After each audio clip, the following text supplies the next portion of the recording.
Seperti ini. Nanti waktu itu baru dia naik di atas baru dia berlabuh. Ya. Nah, dia bicara lagi seperti orang-orang itu tidak mau beribadah. Ya. Tapi nanti waktu hari-hari besar, baru dia muncul dengan pakaian-pakaian bagus, dia datang, baru dia duduk di depan lagi. Ya. Itu gambaran dia kasih gambaran itu. Jadi langsung masuk kita tahu. Seperti babi. Ya. Babi itu sebentar dikasih mandi. Bersih sudah. Bersih sekali. Menurut kita dia bersih. Tapi mungkin menurut dia belum bersih. Dia masuk di kubangan lagi. Dia kotor lagi. Benar. Lalu dia kasih penjelasan lagi. Dia bilang ini seperti manusia yang artinya tadinya mendengar firman itu dia mendengarnya bagus. Tapi begitu dia keluar lagi, dia pergi lagi lakukan hal-hal yang tadi sebenarnya dia sudah tinggalkan. Tapi dia pergi lakukan lagi. Mulai kuping dari situ dari waktu kecil. Saya hafal itu. Jadi ternyanyi sampai bapak dewasa sampai sekarang. Jadi barang ini kalau saya belajar tentang bagian ini saya berikan pengajaran buat orang langsung mengerti. Memberikan pandangan toh. Memberikan pandangan kepada kita untuk bisa mengerti. Oh, berarti kehidupan ini begini. Kambing itu kan dia suka melawan, jadi kita tuntung dia bawa ke kita. Coba contoh saja kita begitu mau piara kambing kalau kita lihat berontak ya. Jadi seorang gembala itu memang harus bisa sabar. Ya. Ular itu bicara sesuatu yang benar. Dia ajarkan kita begitu. Sesuatu tadi dia bicara yang benar, tapi sebentar dia bicara yang tidak benar lagi. Ada motivasi licik di dalam ya. Tipu lagi dan segala macam dia buat. Anjing lagi. Orang bermasalah dia picam. Dan kita lihat itu betul. Ya, itu kayak gitu. Artinya itu metode-metode yang bagaimana buka orang punya pemahaman. Yes, luar biasa. Jadi itu saya bilang sangat luar biasa. Jadi itu artinya pertamanya bukan kepada mereka. Ya. Tapi kepada kita dulu. Kepada kita pribadi dulu. Yes. Pribadi kita dulu. Benar. Benar-benar kita sudah mengerti bagian itu dan langsung kita lakukan. Yes. Aplikasi. Sudah kita lakukan, kita sudah berarti kita sudah bisa mengajar orang. Ya. Tadinya orang punya masalah, tapi dia begitu dengar dia lagi kasih suara ke sana. Dia lagi Jadi dari bagian-bagian ini saya sudah belajar sampai tahu persis itu. Jadi itu kembali ke kita. Makanya kita mau bergerak begini salah. Ya, kita sebagai seorang hamba, sebagai gembala memang harus sabar, setia dan sabar. Saya waktu ini saya bilang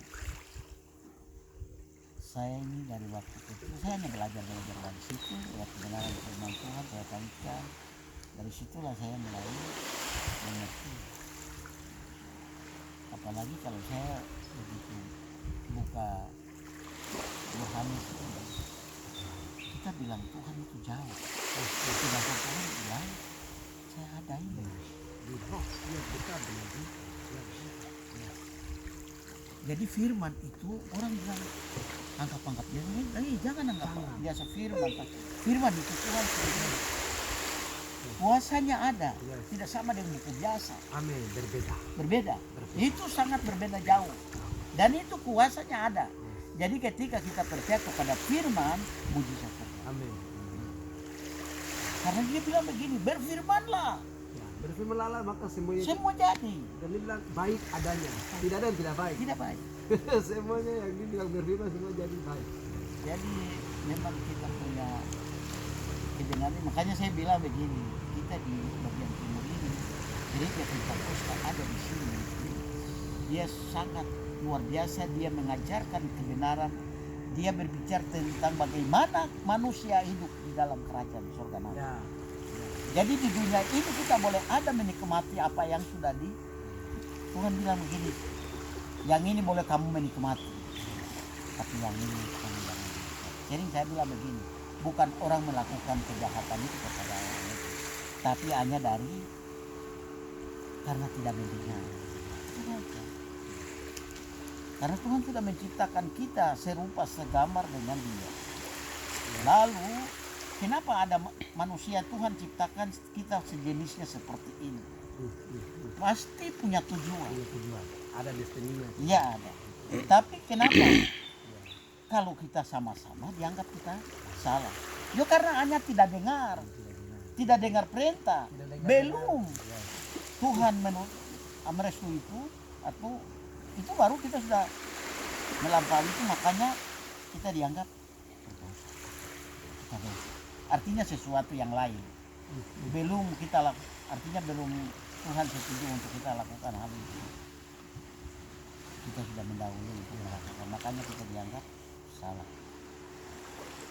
Dan itu ya kesalahan itu. Dan kehidupan seperti kalau saya lihat itu di dalam kerajaan surga tuh, karena surga menurut yang saya hanya belajar lewat kebenaran ini, nanti Roh Kudus dia begitu kasih tahu saya untuk saya lakukan seperti ini, harus belajar surga. Biasa orang bilang begini, kesalahan itu ya Adam dengan Hawa yang bikin kesalahan, jadi kita jadi dalam dosa. Sebenarnya dosa itu keterkaitan. Dosa pertama. Dosa pertama itu adalah keterkaitan. Ini yang membuat sehingga Tuhan Allah, Tuhan itu marah dan mencampakkan malaikat Lucifer. Ya, dosa pertama. Ya itu dosa pertama. Kecongkakan, kesombongan. Yes. Itu yang menyebabkan dosa itu terjadi. Maka Allah marah dan mencampakkan itu. Lucifer itu tangan kanannya, dirigennya, pemandu malaikat surga. Kenapa?